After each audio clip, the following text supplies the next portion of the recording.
Hello everyone, this is Dr. Dan from Access Analog, and today we're going to go through how to use one of our summing units, our Rupert Neve 5059 satellite summing unit.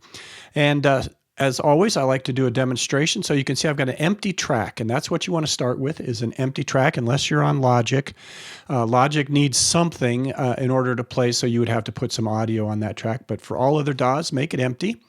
And then, of course, you connect to our server, and then pull in the 5059. All right, so now I've got the gear, and unfortunately, very, very few people have the ability to stream 16 channels from their DAW to our server in real time.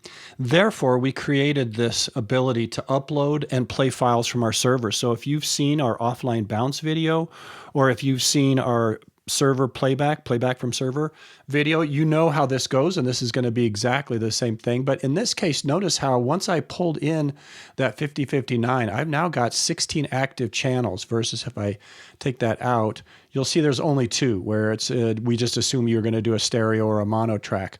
So I pull in the piece of gear, I pull in my 5059, I go to my source panel, and I'm going to upload a bunch that I've already uploaded. They're already sitting in the cloud storage, so you can see how much faster it is when things are already in the cloud storage. So now I've got my source files, and I'm ready to go. When I look at the 5059, I can now immediately play. I'll close this, I'll press the play button, and you'll see that I'm able to play through all 16 channels.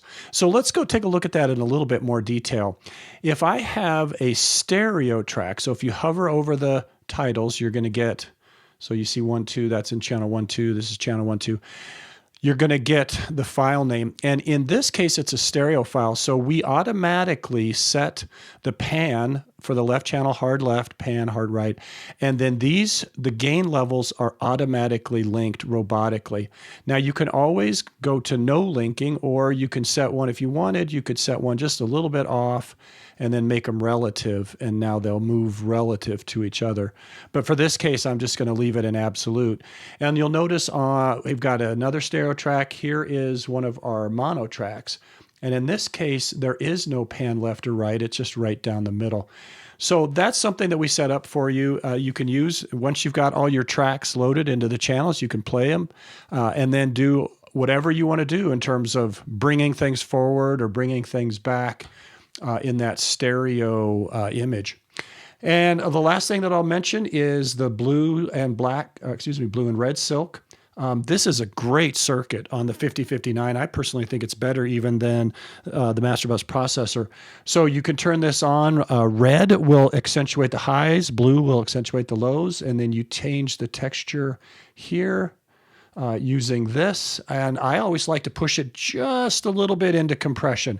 And I think that's where the sweet spot is for this unit. In fact, several people that I know, they don't even use this unit for summing. They just do mixes in the box, and then when they want to add color to it and give it that analog warmth, they just load up a couple tracks here on channel 1 and 2 and then bounce through the Rupert Neve on just the 2 channels, and it's a great way to go. So that's how to use the 5059 add-along summing. If you've got any questions, shoot me an email at dan@accessanalog.com.